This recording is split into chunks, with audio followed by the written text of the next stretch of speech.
আসলাম লালন সেতুতে প্রায় 70-80 কিলোমিটার পাড়ি দিয়ে ঝিনাইদহ হরিণাকুণ্ড থানাতে। ঝিনাইদহ হরিণাকুণ্ড থানায় আসছিলাম আরও 2 দিন আগে। ঝিনাইদহ রোবার বাসায়, সেইখান থেকে এখানে চলে আসলাম 70-80 কিলোমিটার। এখান থেকে নোয়াপাড়া প্রায় 70-80 কিলোমিটার হবে।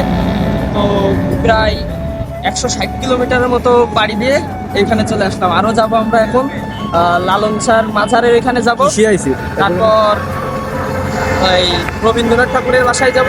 আসছে যে বাইকে করে দুজনে, হেলমেট পরে আমি আর আমার ভাবি মন লাগে ঘুরতে হলে, নিজের টাকা পয়সা তো কোনো বিষয় না, ঘোরার জন্য মন লাগে। চলে আসলাম